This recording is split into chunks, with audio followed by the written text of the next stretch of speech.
Hello and welcome. This is our weekly training in Optimize Your Personality for Success. I am Susanna Sweeney, psychotherapist and emotional resilience coach, and I have something super good for you today that really will be of interest to everyone, and it's about how to use anger as the tool to improve your life and your business as well. And I've created this training because anger has such a bad reputation. It is culturally completely suppressed, especially for women. And I've had my own journey with anger over the years in myself, but also in my client work. And I kind of view it very differently. I see a lot of value in anger.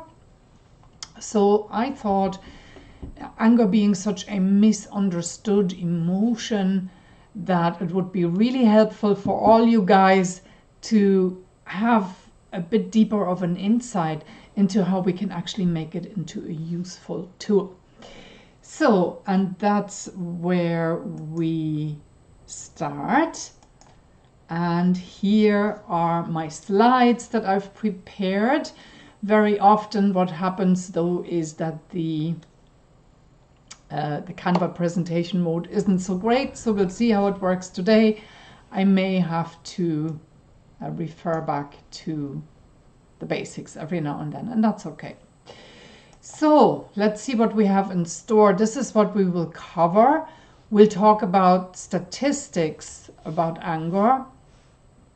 We'll talk about anger myths. We'll talk about some of the science around anger. And I will give you 3 very powerful pointers how you can begin to master anger and really conquer it and make it a useful tool in your life and in your business. Now, doesn't that sound good? And if it sounds good, please drop a like, drop a love. Let the algorithm know what we're doing is useful. And if you are someone who already knows they have anger issues, whether you find yourself overreacting, whether you find yourself suppressing anger, then drop a hell yes below. I think it's an issue for most people. I really want to normalize this stuff. It doesn't have to live as a secret in a cupboard somewhere. This is very real. It's the stuff of life, and most people struggle with it. So this training comes with a free AI tool where you can find your own personal anger pattern and how to take control. To get hold of my AI tool, comment AI tool in the comments below this video.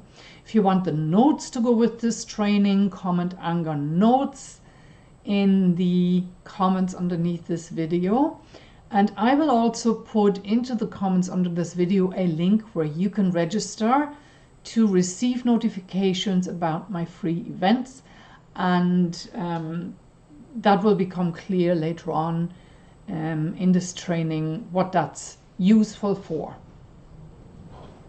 So let's get cracking. Anger statistics is what we'll start with. So here is the thing. 7.8% of US adults, so I think it's the same internationally, experience inappropriate, intense, or poorly controlled anger. Right? But that's only one side of the equation. Men were more likely than women to report inappropriate outbursts of anger, but it can affect both genders. 60% of men, 38% of women reported daily anger in this study, so at least once per day they had a huge flare-up of anger. So that's important to take note. 60% of men, 38% of women. So you are not alone if you experience frequent anger. For women, it tends to play out more on the internalized and suppression side of things. But that doesn't mean that there aren't women who are overreacting too. Absolutely, there will be. But statistically speaking, for women, it's more on the suppression and internalizing side, where for men, the externalized expression is what's more promoted culturally, shall we say. But anger suppression is also a big deal. You know, anger doesn't go away just because you decide not to say anything. And when you're suppressing your anger, various things can happen. And one of them here is a study that shows a correlation with social anxiety. And I've often seen that in clients who suppress their anger. There is a link there to anxiety. And suppression isn't the answer, because when you suppress your anger, actually all that happens is you're prolonging your stress response. So over time, that can even do physical damage to you. It can damage your arteries. It can raise your risk of heart disease when you put anger away. So not as beneficial as one would think. And so let me share a story with you about, this would be a typical client story. And this was a client called Anna.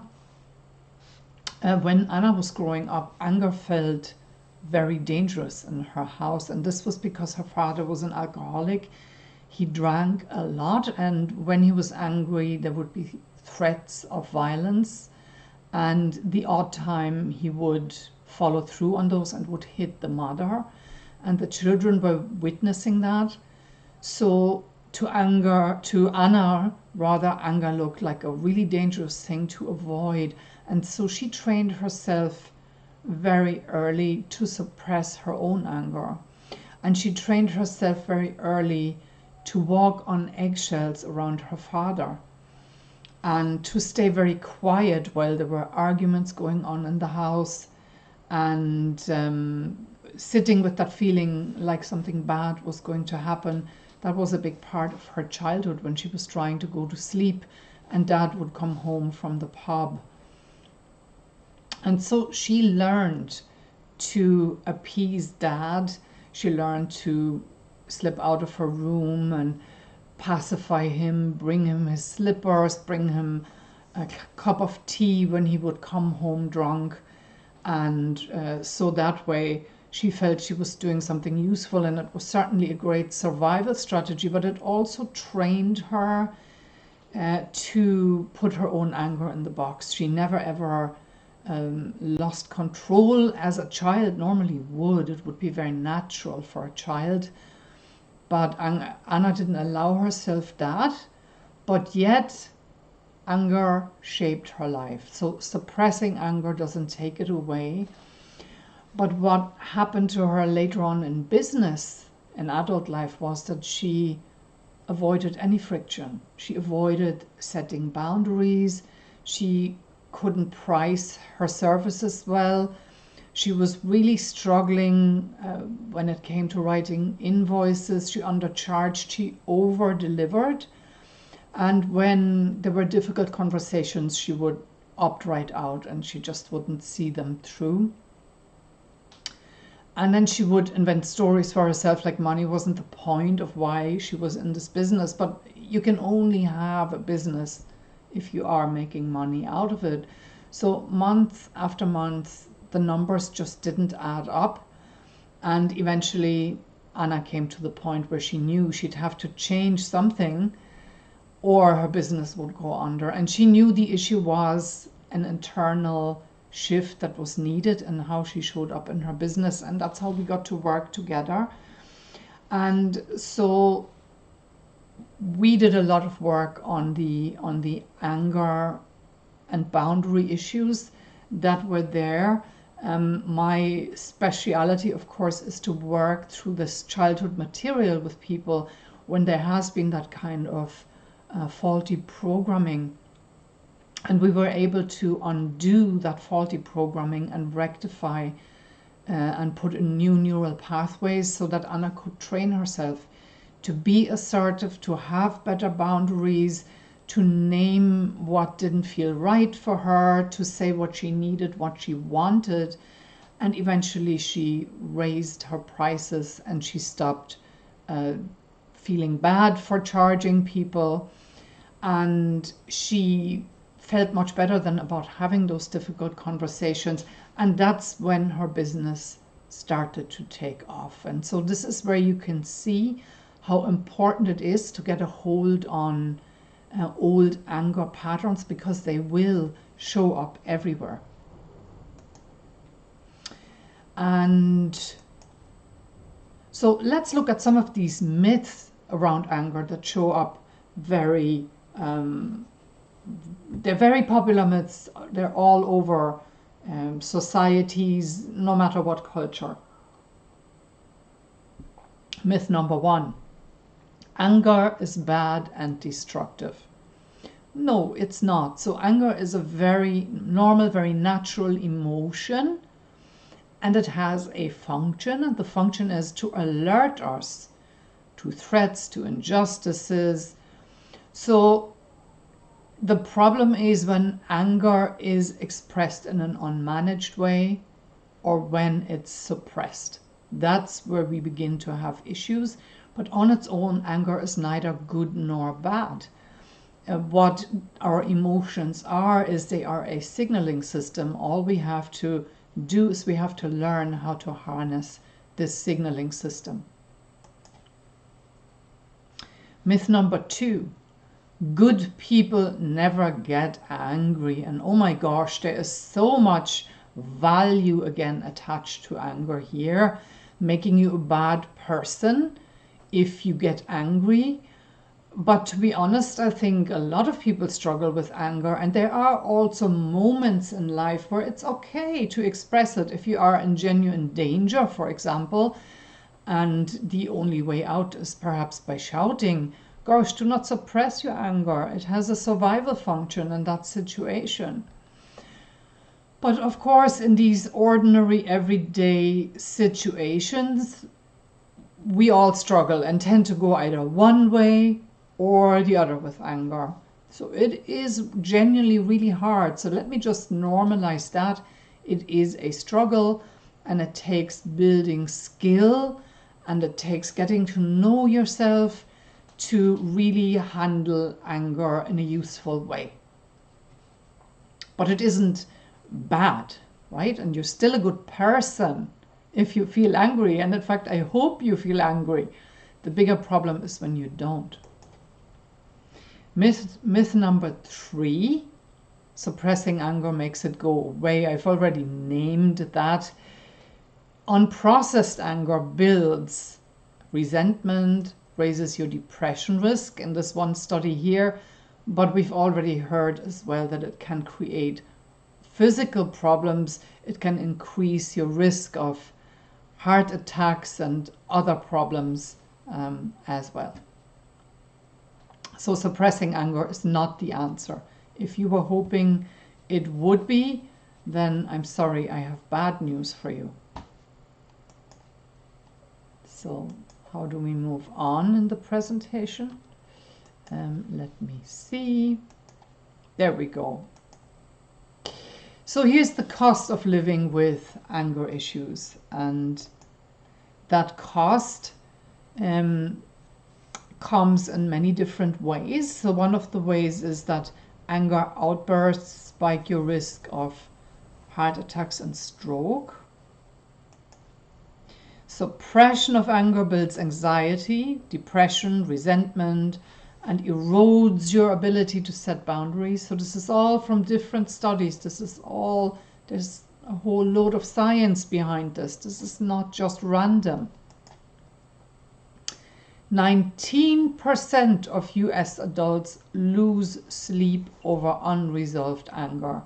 So take that in. That's every 5th person loses sleep over unresolved anger.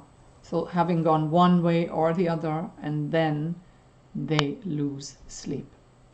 So if that's you, if you've already identified you have some issues with anger where you need to learn how to improve how you are with anger, drop a hell yes in the comments. Let us know. It's all very human, and it's a bit of a job to get there.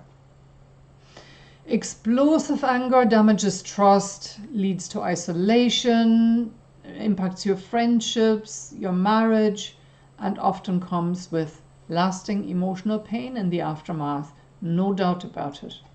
But on the other side, suppressed anger creates emotional numbness, passive resentment, and pushes people away as well. Because you're not being honest, you're not being straight up, and that will impact relationships. And overall, suppression of anger most certainly produces chronic stress, because you're sitting on a powder keg the whole time. On the other hand, if you lose your temper at work, that's a big deal. It can lead to ongoing unresolved conflicts at work. That can lead to you losing your job. It can stall your career progress, etc. So that's not a good thing to walk into. And explosive anger outbursts shatter your health and relationships. Silent suppression breeds depression and resentment. So neither is a good idea. And here is the truth about anger. It's your body's inbuilt alarm system. Hear me on that. It's your body's inbuilt alarm system. It's designed to protect you when something or someone crosses your boundary or limits, or the danger is becoming very real that they are about to do that. Maybe it hasn't happened yet, but you're being alerted before it's happening. And that's what anger is really useful for. And what happens is the amygdala, your brain's threat detector, picks up on a boundary or a limit being in danger of being crossed.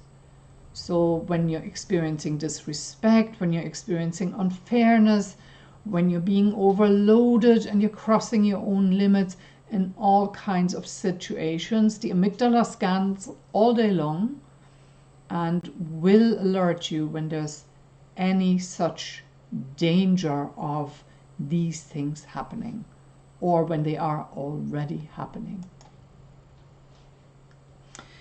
And when the amygdala alerts your system, then within seconds your body will flood with adrenaline and with cortisol. These are stress hormones. And you will notice physical symptoms like increased heartbeat, lots of energy, wanting to react, wanting to talk back. Your muscles may tighten, and the message is really strong. Protect yourself, take action to do something here. And this is nature's way of making sure that you defend your territory, your resources, your values, your energy. And without that, you would never say no to a situation that's bad for you, like exploitation or abuse. So that's it. It's your inbuilt alarm system, anger is. But the other side of the equation is that your amygdala can overreact as well. And nature will always veer on the side of caution. It will overreact rather than not react when potentially your life and well-being are in danger, right? So we're all somewhere on the side where we're, I'm not going to say all people, but I think the majority of people probably get too many alerts, and it's being colored, of course, by old memories that we have of similar things that occurred. And those are the things the amygdala will flag.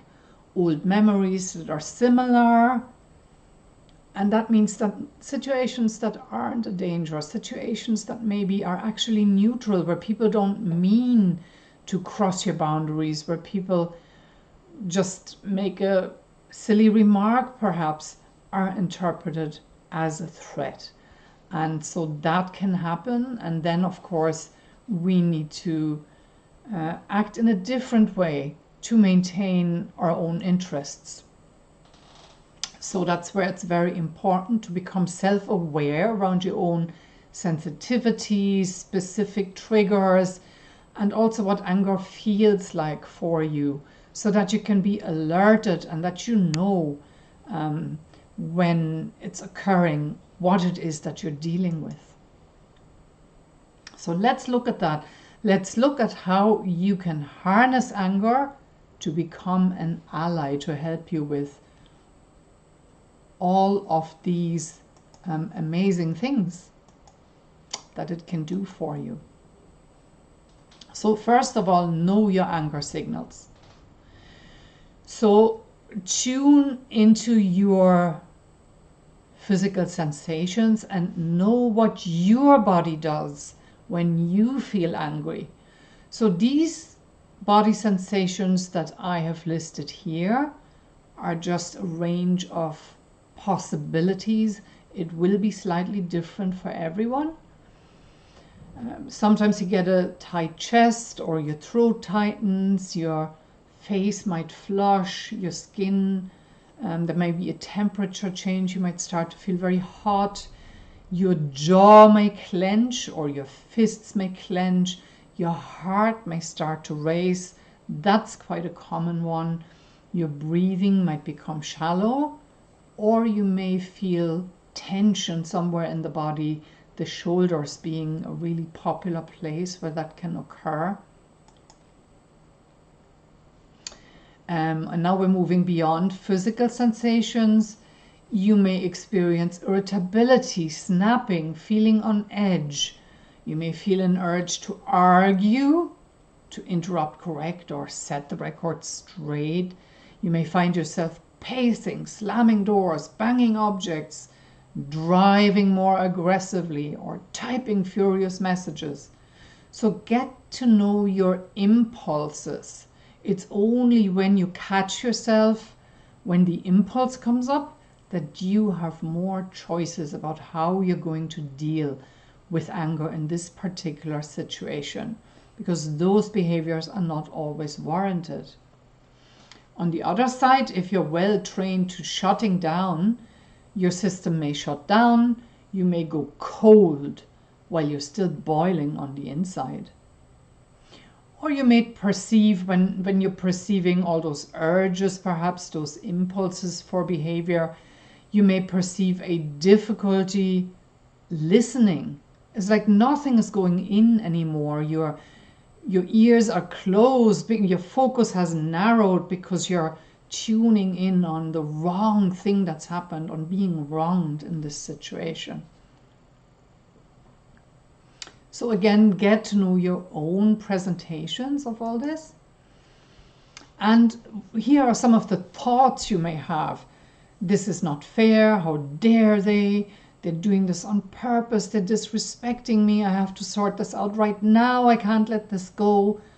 Or black and white thinking, like they're useless. I'm done with them. It's always like this. Right? And these are things that happen very commonly when you feel angry.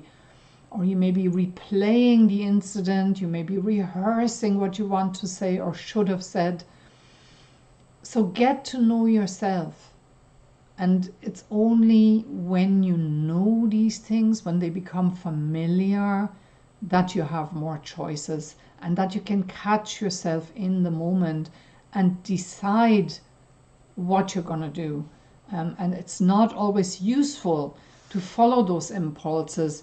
They're really designed for life-threatening situations. So know that, understand that if it's not life-threatening, you might be best advised to take a different course of action. Namely, down-regulating anger is absolutely vital most of the time when it isn't a real life-threatening situation. you know, otherwise, if you don't down-regulate that anger, your amygdala will hijack your rational thinking. And when you take action and you're still in that state, you won't do yourself any favors. It guarantees poor outcomes. I promise you, you will regret it afterwards. And then you won't be very nice to yourself. You'll be self-critical of yourself. So harnessing anger is a really, really crucial skill to learn.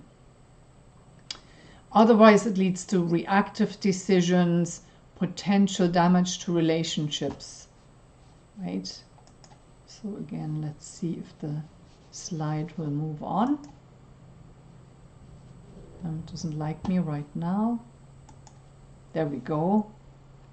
So you can delay gracefully and gain time. That's your first step before you even go to down-regulating. Let me check my diary and come back to you. I need a minute to think this through properly. Hang on, I need a minute to think before we talk. Can we hit pause? I want to answer well. Come back to me in 10 minutes, right? Buy time for yourself so you can get your cool back. That's really important. And here is a really quick technique that is fantastic for down-regulating anger when you don't even have much time, when you don't even have those 10 minutes. Ideally, you want a few minutes, not always realistic. Say it's a work scenario, you may just about have enough time to go to the bathroom and do your box breathing for 60 seconds, which is 3 to 5 rounds. So what you do is you inhale through the nose while you count to 4. Then you hold your breath for 4 seconds. Then you exhale through your mouth for 4 seconds, counting to 4. And again you hold for 4 seconds, counting to 4. And then you inhale again through the nose, counting to 4. You hold, counting to 4. You exhale through your mouth, counting to 4. And you hold again, counting to 4. And you do this 3 to 5 times. Is this doable? If it's doable, comment doable in the comments underneath. Let me know. If you're on replay watching this, put in hashtag replay and say doable. I think it's a really doable skill. It's really worth it. It's super quick and it has the potential to change everything for you. I highly, highly recommend it. And once you have down-regulated, there's a little bit of rational thinking you need to do now. So let's say you have your rational brain back. That's something I'm going to teach now. That's called top-down regulation, which means you're using your prefrontal cortex, you're using your rational thinking to further regulate this emotion of anger. So think about the situation that you're faced with and really think it through. Is someone here actively crossing my boundary right now? In this situation, is there someone actively crossing my boundary or in danger of crossing my boundary right now? And if so, then you should be able to name a specific behavior. So think about it. Are they being rude? Is there a broken agreement? Are they showing disrespect for your boundaries? What is it? You need to be able to name a specific behavior, because otherwise, very likely, some past story has been triggered for you and your anger is not even about what's happening right here, right now. And this is really important to distinguish. Does this need action right now? Or is it my own thing and I need to bring it away? The second question to ask yourself, what would my calm, wise observer see from above? So removing yourself a little bit from this scenario and looking at it like a neutral observer would. And if a neutral observer spots that something here isn't quite okay, then that means likely there is something going on right here, right now. And if a neutral observer doesn't see something real going on right here, right now, then it's likely to be an old emotional memory that's been triggered. And if indeed it is something in the here and now that needs to be addressed in some way, then you also need to ask yourself, realistically speaking, what can I control or what can I change in this situation? Because of course we're always dealing with complex social scenarios. So if this is your boss, for example, you will deal with the situation very differently to how you would deal with it if it's a friend that knows you very well and that you have a good rapport with, right? So if someone disrespected your limits, what do you need to do about it, and what can you realistically do about this?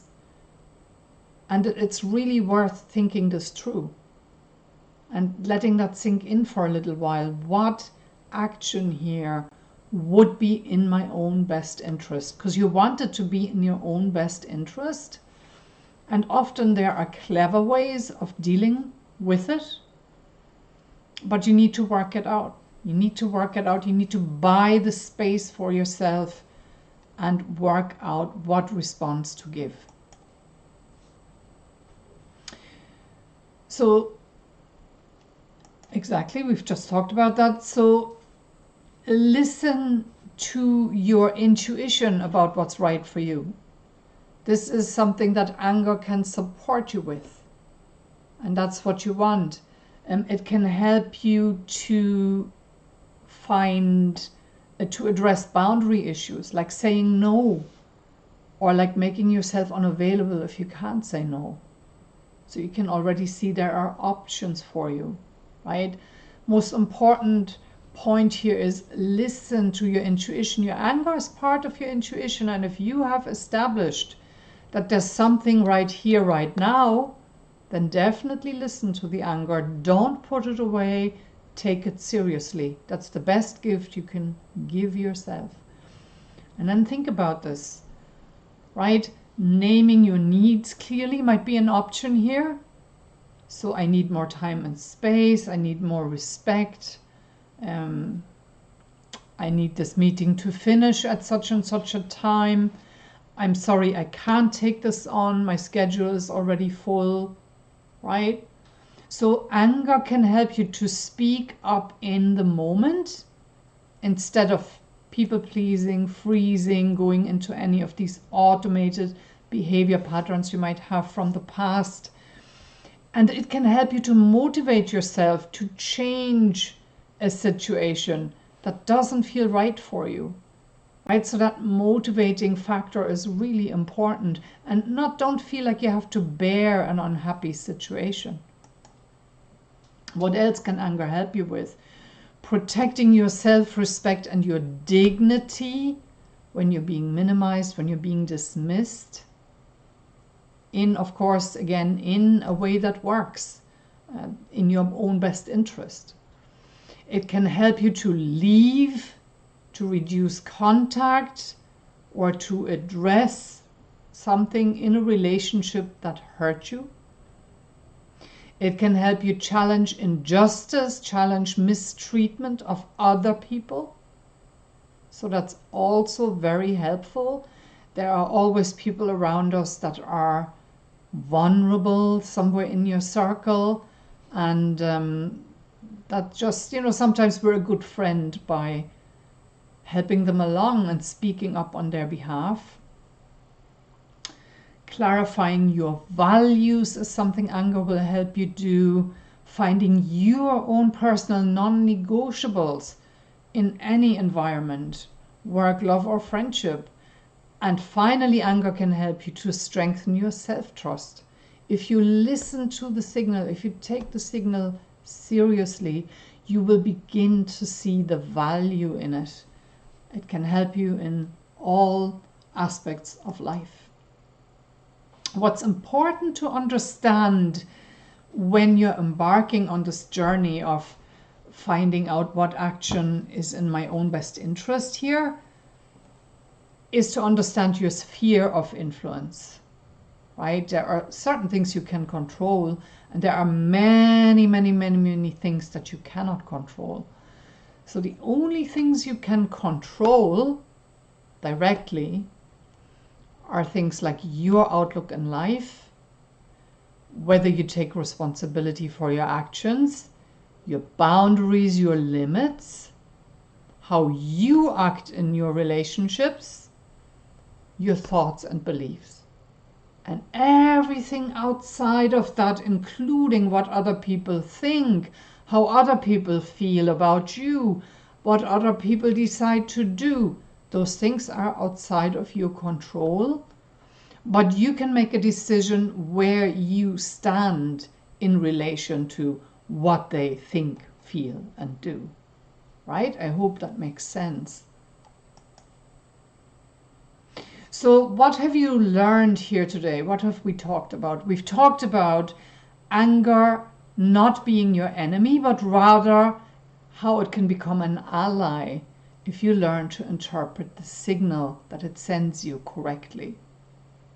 You have learned that it's in your own best interest to down-regulate that anger in intensity before you act at all, before you make a decision even what you're going to do.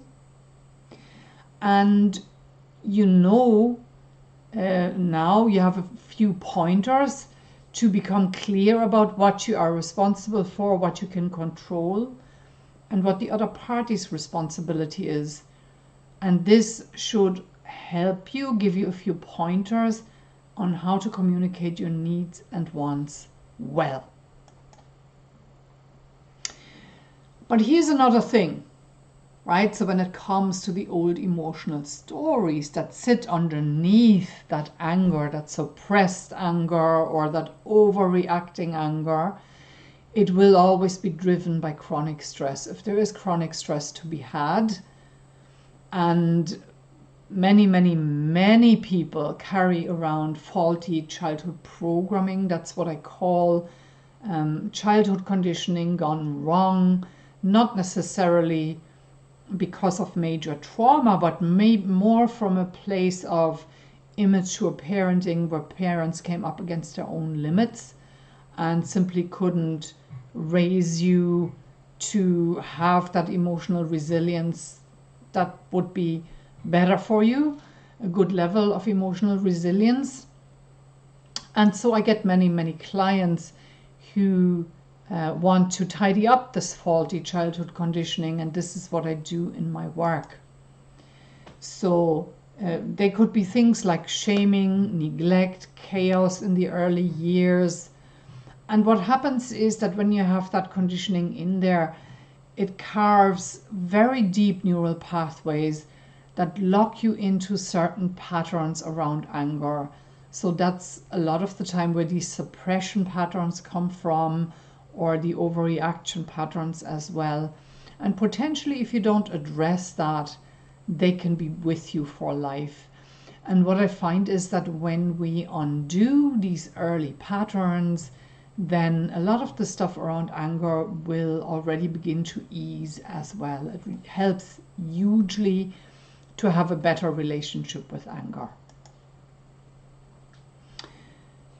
Now, again, to normalize the whole thing, deeply rooted anger patterns are not easy to overcome. That's the truth.